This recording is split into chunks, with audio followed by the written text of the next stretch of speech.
The gravel of the driveway crunched like broken bones beneath the tires of Maya's 12-year-old sedan, a sound that seemed to scream her unworthiness in the twilight. Before her, her older brother's new house. His mansion pierced the dusky sky, a grotesque monument of glass and steel, every window ablaze with golden light as if challenging the dying day. It was the kind of house that didn't just sit on the land. It dominated it, declared war on the very concept of modesty. This was the house that their parents, Arthur and Helen, had helped Leo build, not with their own hands, but with the one currency that had always flowed freely to him, their unwavering, unquestioning financial devotion. Maya parked between a sleek, silent Tesla and a hulking Range Rover, her own car coughing once, a final, weary protest. She smoothed the wrinkles from her best dress, a simple, off-the-rack navy blue, and clutched the bottle of expensive champagne she couldn't afford. It was a peace offering, a token to prove she belonged in this world, even if only for an evening. The walk to the towering front door felt like a mile each step, reminder of the countless times she had made this journey to lesser houses, always the poorer relative, the one who had chosen a life of passion over profit. Inside, the air was thick with the scent of truffle oil and self-congratulation. The laughter was too loud, the glasses too full. And there they were, her parents, orbiting Leo like twin moons caught in his gravitational pull. Arthur, her father, clapped Leo on the back, his face ruddy with pride, his eyes shining as they swept over the vaulted ceilings, the floating staircase, the absurdly large abstract art that looked like a child's tantrum given form. Helen, her mother, was clutching Leo's arm, her voice a breathless symphony of adoration. "My son," she kept saying, "look what you've built." A legacy. Maya stood just inside the doorway, a ghost at the feast. No one noticed her. She was a fixture, a piece of the expected scenery. She watched as they led a group of their friends on a tour, their voices carrying through the cavernous space. "And this is the home theater, soundproofed, of course," Leo boomed, a king showing off his throne room. "The marble was imported from Italy," Helen added, as if she had personally quarried it. The praise was a relentless, rolling wave. "A trophy, Arthur, an absolute trophy," one of their friends exclaimed, and her father beamed as if he himself had laid every brick. The tour eventually washed back into the great room, and finally, their eyes found her. The spotlight of their attention, when it landed, was never warm. It was a surgical beam, seeking flaws. "Maya, darling, you're here," Helen said, her smile not quite reaching her eyes. She floated over, air kissing the space beside Maya's cheek. "We were just admiring Leo's vision. It's a shame you couldn't have found a more stable path. You could have had all this too," the old, familiar sting. She swallowed it, as she always did. She held out the champagne. "For the house, Leo. It's incredible." Leo took it with a condescending smile, glancing at the label. "Thanks, May. You shouldn't have." The dismissal in his tone was as clear as the glass in his windows. It was then that her father approached. Arthur Vance was a man who measured worth in square footage and stock portfolios. His gaze swept over her, from her simple hairstyle to her practical shoes, and a faint frown of disappointment creased his brow. The conversation ebbed around them. Leo was holding court about his latest business triumph, and her parents turned back to him, their faces alight with pure, undiluted pride. Then, as if remembering she was still there, her father turned back to her. The room seemed to quiet, the air thinning. Arthur placed a hand on her shoulder, a gesture that should have been comforting but felt like the weight of a verdict. He looked at Leo's grand palace, then back at her, at her small, fragile life filled with student loans and freelance gigs and the quiet joy of a son who loved to read.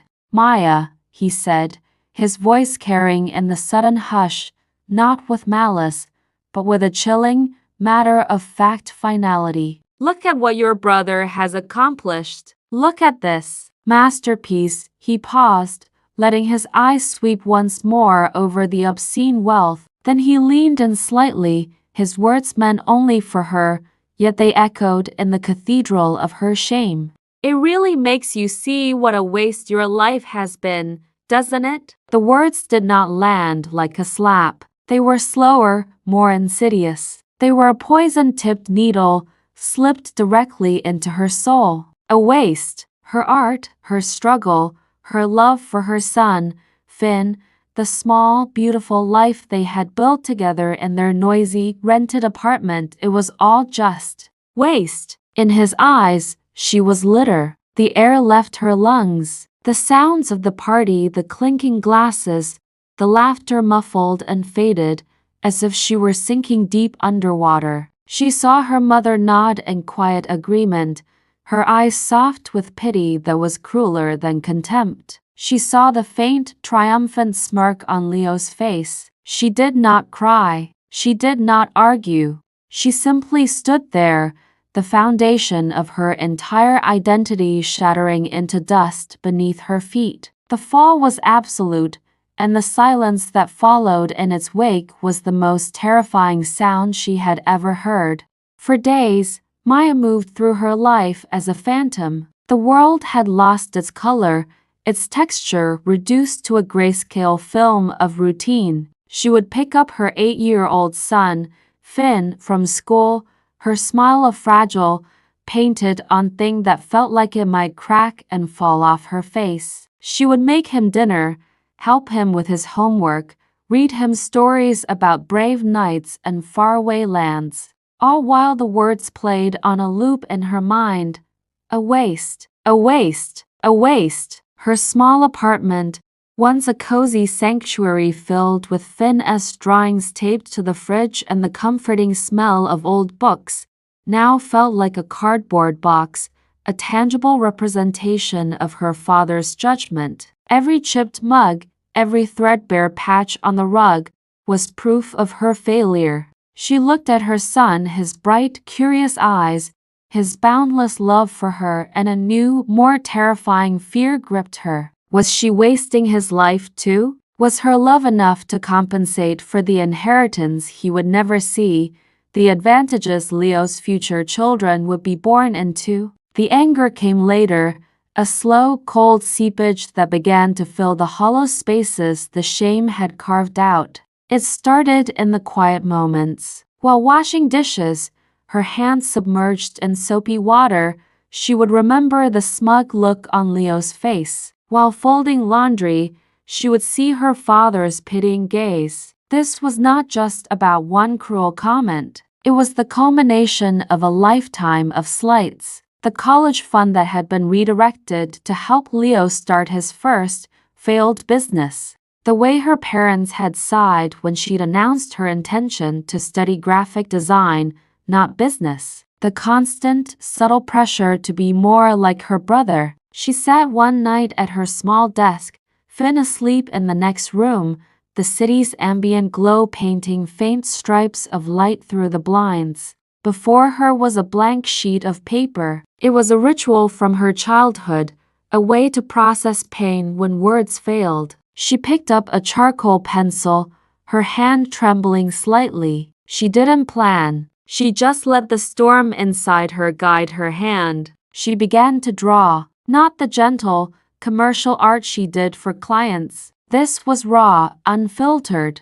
She drew the mansion, but she drew it as a monstrous beast, its windows like greedy eyes, its doorway a gaping maw consuming her parents. She drew her father, his face not his own, but a mask of dollar signs. She drew her mother, a delicate marionette with Leo's hands on her strings. And she drew herself, small and broken at their feet, but with embers beginning to glow in the ruins of her chest. Tears streamed down her face, hot and silent, dripping onto the paper, smudging the charcoal, becoming part of the art. This was her pain given form. This was her despair, mapped onto a battlefield. And as she drew, the embers in the drawing seemed to ignite something in her. The grief was not leaving. It was changing its state, transforming from a passive, drowning sorrow into an active, burning fuel.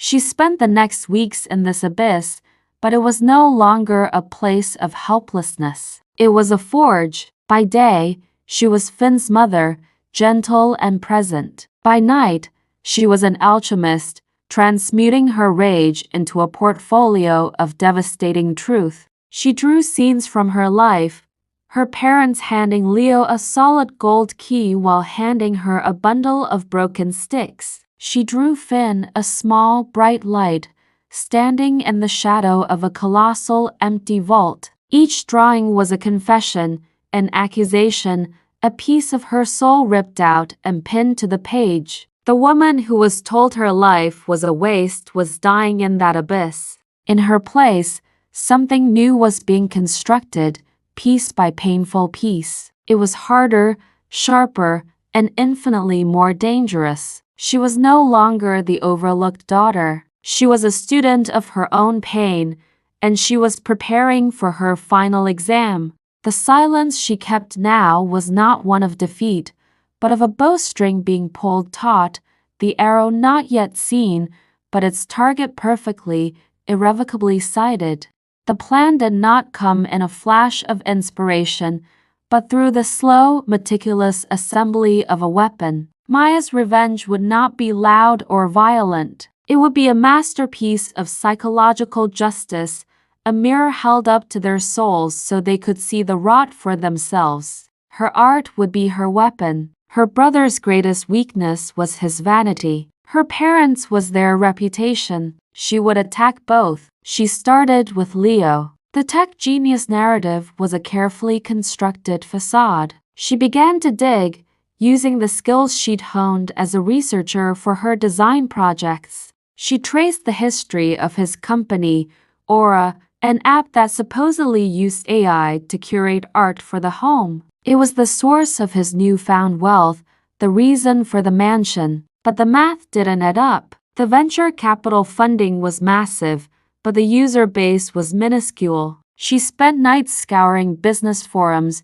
patent filings, and LinkedIn profiles of former employees. She found it. Aura's core technology wasn't Leo's. It was built on the work of a small, struggling startup he had acquired for a pittance, whose founder had mysteriously signed a brutal non-disclosure agreement and vanished. Leo was a curator, not a creator, a packager, not an innovator. He had taken the work of a true artist and monetized it, building his trophy on the grave of another's dream. The hypocrisy was perfect. Next, her parents. Their social standing was their religion. They curated their image with the same care Leo curated his home. They sat on charity boards, their names engraved on plaques in museums they never visited. Maya began to piece together their financials from public records, cross-referencing their charitable donations with their lifestyle. She discovered a pattern of breathtaking hypocrisy. The donations to the Coalition for the Homeless were a fraction of what they spent on a single wine-tasting trip to Napa.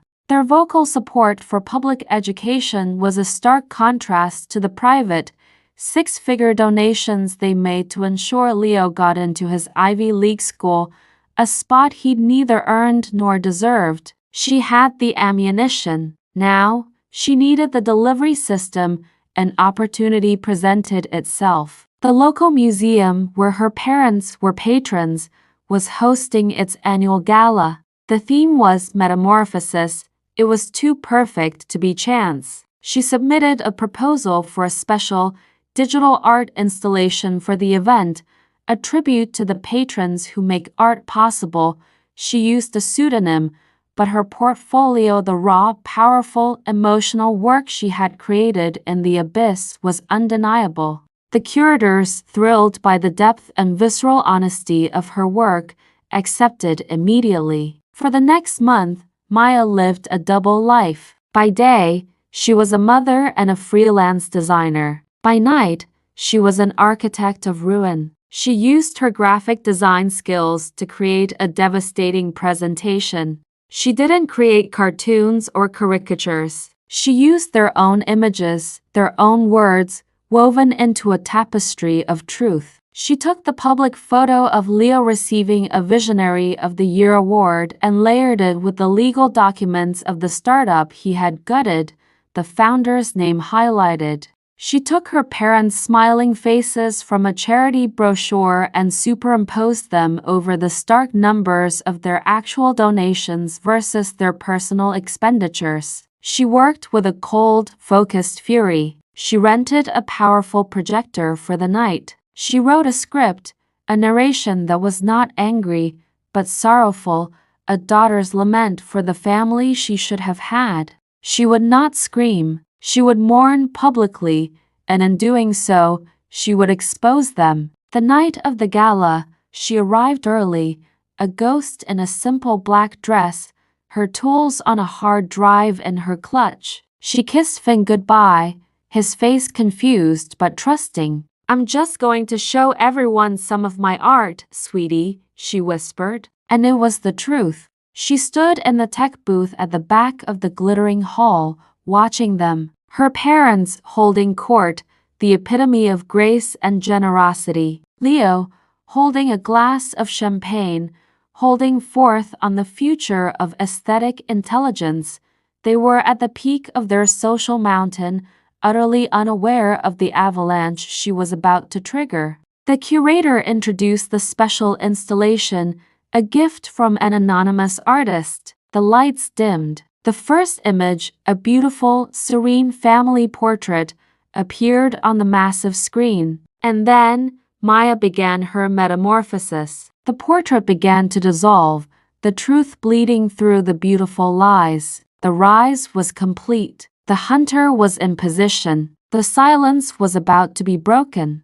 The grand hall of the museum was a jewel box of opulence, a symphony of clinking crystal and murmured pleasantries. Maya, from her shadowed perch in the tech booth, watched her family perform their favorite roles. Her father, Arthur, stood with a group of men, his laugh a booming, confident sound that spoke of unassailable success. Her mother, Helen, was a vision in silk, her hand resting lightly on the arm of the museum director, her smile a tool of social navigation. And Leo, center stage, was holding forth to a captivated circle, no doubt explaining his own genius. They were pristine, untouchable, encased in the amber of their own perceived superiority. The curator, an elegant woman with a microphone, stepped onto the podium. "Ladies and gentlemen," she began, her voice echoing through the hall,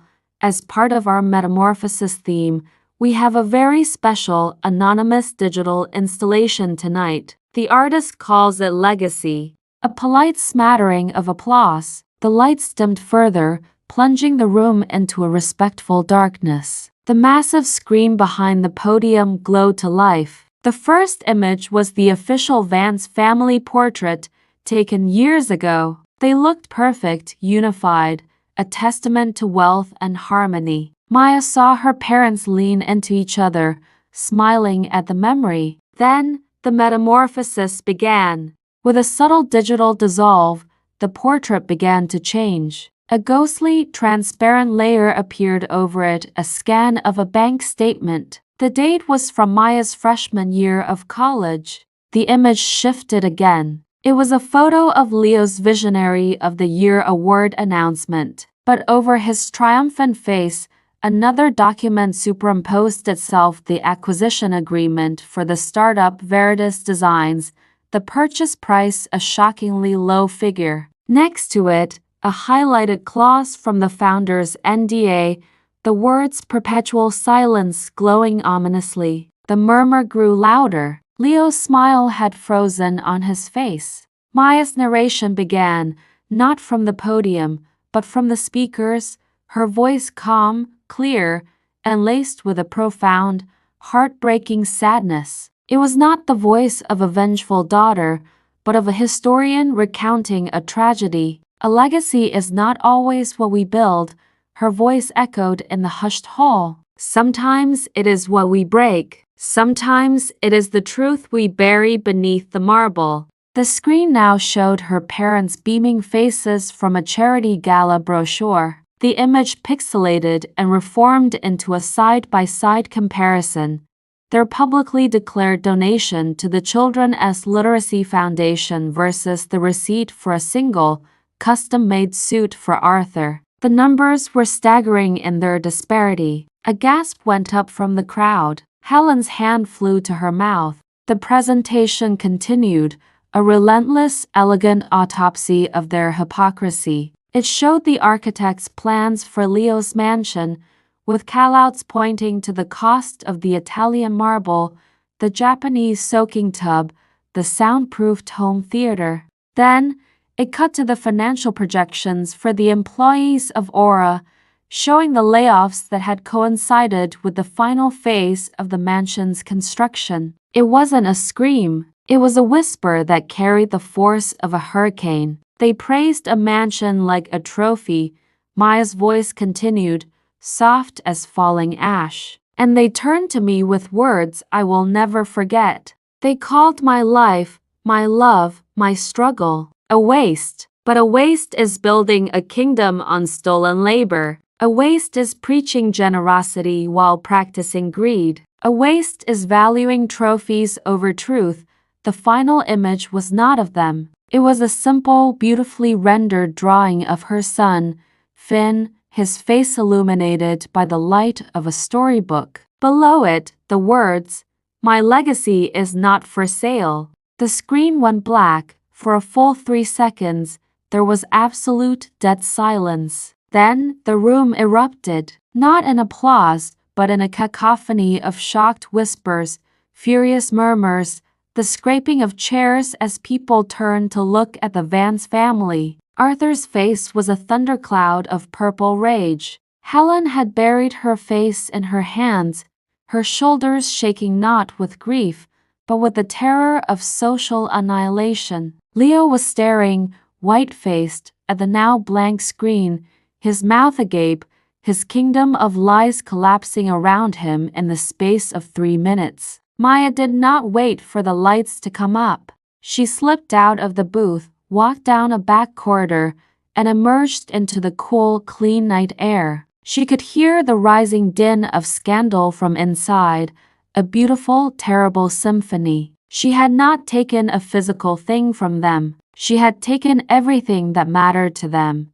Their respectability, their curated image, their unquestioned authority. She had held up a mirror and forced them, and all of their world, to see the grotesque reflection. She walked away, the sounds of the gala fading behind her. There was no joy in her heart, only a vast, quiet emptiness. The justice was complete, but the family was dead. She had reclaimed her own worth, but at the cost of forever severing the ties of blood. She had proven that her life was not a waste, but the victory felt hollow, bittersweet. She had won the war, but the battlefield was strewn with the wreckage of her past. She had broken her silence, and the echo would haunt them forever. If this story gave you chills or made you feel the power of justice, don't forget to engage. Comment Justice 1 if you believe no pain goes unanswered.